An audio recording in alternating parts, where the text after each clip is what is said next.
Hi, everybody. This is Silvio Canto in Dallas, Texas on Tuesday, May the 23rd. And welcome to our commentary. Just a quick heads up. I have a post over at the American Thinker this morning talking about Senator Ted Cruz, who's obviously running for reelection in 2024, and the two men who at the moment are identified as the more likely challengers, Representative Allred of here in the Dallas area and State Senator Gutierrez, who's down from South Texas. And those are the two men who are officially in, or at least everybody considers them in. And there may be others. There's some talk about the mayor of Houston jumping in, but I don't know. I don't know if that's going to happen. But these two, Gutierrez and Allred, are the two who are more likely going to be. One of those two is more than likely going to be running against Senator Cruz in 2024. In my post I talk about some of the challenges that these two men face, and one of the biggest challenges is going to be the electoral map of 2024. Not a good map for the Democrats because they're going to have to defend West Virginia, Montana, and Ohio. I mean, they could be 0-3 by 10 o'clock on election night if those three go the way I think they're going to go. So they're going to have to do whatever they can to defend the others. And spending money in Texas, as I argue in my post, probably not the wisest thing when you have to defend Arizona, Wisconsin, and other states where they have a better chance, obviously, of winning. So, or at least keeping their seats. So check out my post over at the American Thinker today, talking about Ted Cruz. Well, the big story in the country, of course, is the debt limit negotiations, and they've been meeting and talking. And what's going through right now is a little bit of the circus that always goes through, the back and forth, this and this and this and that. I think at the end of the day, to use a popular word, at the end of the day, I think they will sign something before the deadline. They're going to take it as far as they can, but they will sign something, and there will be a debt limit increase, but it will come by reducing some expenses or some government programs or some spending, to be more specific.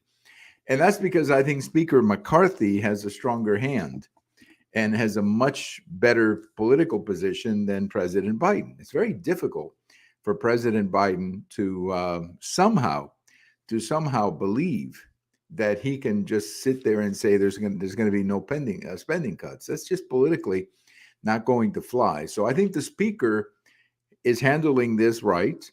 He also has a big advantage, and that is he already has a resolution or a vote that passed the House. The Democrats have not been able to pass anything in the Senate. I don't think they have the ability to pass anything in the Senate at the moment. So that's why I say I believe the speaker has a stronger position here, and he will get a victory out of this. Now, obviously, the Democrats are going to claim some victory as well, but I think in a more practical terms, it's going to be a victory for the speaker, who frankly is turning out to be a pretty good speaker. You know, I had my doubts at first because of all the commotion and getting him selected, but he's turning out to be a pretty good speaker, and he's getting a lot of unity out of the caucus, as they like to say. I mean, this resolution that passed the House has just about every vote except two. So he's got the votes. And I think there's a position in the House that we're not going to go along with increasing the debt limit unless the White House is willing to make some spending cuts.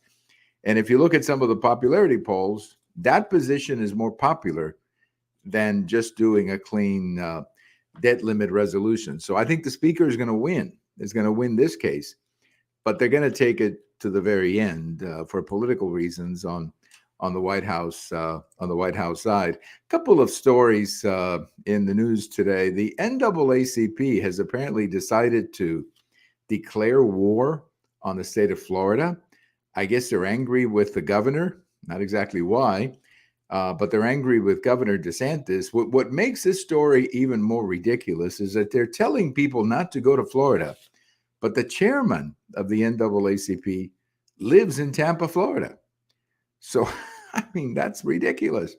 They're telling people not to go to Florida when the chairman of the NAACP lives there. I mean, that's pretty silly.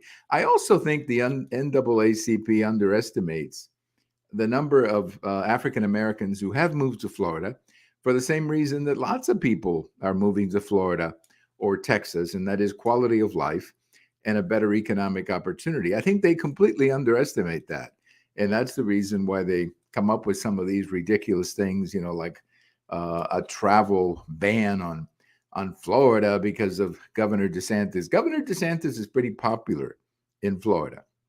Now, I have not seen the numbers as to how popular he is with African Americans, but I wouldn't be surprised if he's got a pretty good number because, again, African Americans are enjoying Florida for the same reasons that other people are enjoying Florida. Good quality of life, good economy, a good place to live. Speaking of African American leaders, the California reparations thing coming out of California is completely insane. First of all, they don't have the money to do it. They don't have the money to pass this. I mean, California has a $32 billion deficit. So how in the world are they going to pass this?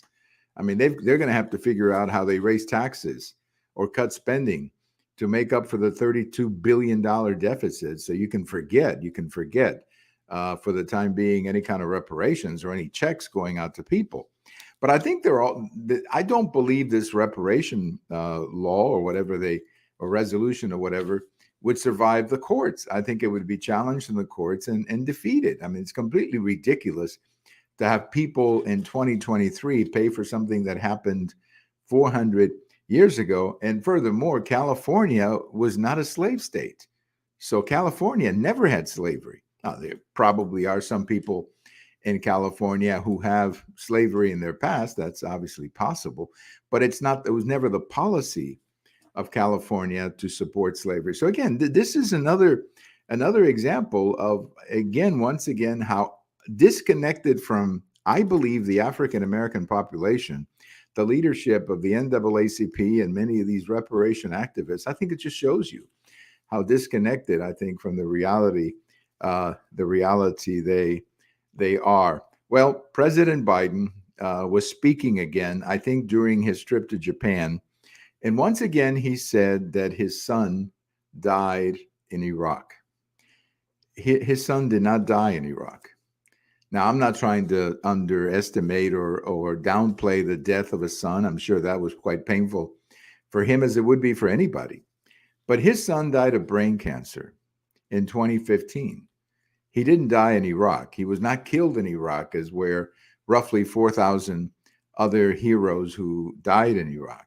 And for him to be saying this, either he believes it, which sort of calls into question his state of mind, or he knows that he's lying and he keeps lying. I don't know. But for him to keep repeating this is something that really is frustrating, because there are parents out there and there are families who lost their son in Iraq or Afghanistan. And, to somehow say something like this is pretty ridiculous. But I think it shows you, as I said before, it either shows you that he has a problem keeping his thoughts together, or that he knows that he's lying and he keeps on lying. I don't know what else to say about this. Speaking of President Biden, former Secretary of State Hillary Clinton basically said that it's okay to talk about Biden's age, that it's a concern. And what that means, I'm not sure. I don't think she herself is getting into the race, although stranger things have happened. But I think this is a signal perhaps to other Democrats that, hey, we better start talking about age, because most of the American people are talking about President Biden's age. So to hear that from former Secretary Clinton is a pretty interesting comment, I think. Now, I wonder if whoever was interviewing former Secretary Clinton asked her any questions about the Durham report. I would love to hear what she has to say about that document that started all of that back then, that was a part of her campaign. I don't think she's getting any questions about it, but I would love to hear her answer on something like this. By the way, Senator Scott is now running for president. I think he's a very strong candidate, but not for president. I think at the moment he would be a very good VP but I don't think it's at the moment. I just don't think he can get in, not given the situation that we have right now between President Trump and DeSantis. One of those two is going to be the nominee. I'm pretty convinced of that. It could also be both of them. You could have a ticket, Trump DeSantis. That could also happen. But in the event that that does not happen, let's say Trump wins the nomination, I think you'll probably see him go after Senator Tim Scott. And if DeSantis wins the nomination, I think Scott would be a really good fit for him as well, because he comes from the Senate and DeSantis is a governor. So keep an eye on Senator Scott. He may not win the nomination, but I think he's got a pretty good shot. In fact, I would say right now, he's got an excellent shot at being the party VP or the nominee in 2024. A quick on this day in history moment as we remember the past. On this day in 1934, that makes it a long time ago, I guess, 89, 90 years ago, whatever. Bonnie and Clyde were in Louisiana, and they were driving to that farm, and they walked into an ambush by the police. And I'm sure you all remember what happened. They were shot many times and killed in their automobiles that day. So Bonnie and Clyde were killed on this day in 1934. And of course, a lot of that was forgotten for a long time until that movie came out in 1967 with, I think it was Warren Beatty playing, and I forgot the lady's name who was Bonnie. But until that movie came out, a lot of this history had basically been forgotten. And one of the reasons it had been forgotten is because the families did not want the country to be talking about Bonnie and Clyde. They kind of wanted to keep that a little quiet. But as it turned out, that movie put them back on the stage, put them back in the conversation. And there have been some movies made after that. In fact, recently there was a made-for-TV movie about Bonnie and Clyde that was actually a pretty good movie. Not as good as the original, but a pretty good movie. A few years ago, it was at one of these made-for-TV movies. I don't think it got a lot of publicity, but it was a decent movie to watch. Well, have a great day, everybody. This is Silvio Canto in Dallas, and we'll talk to you later. Thanks for listening. Bye-bye, everybody.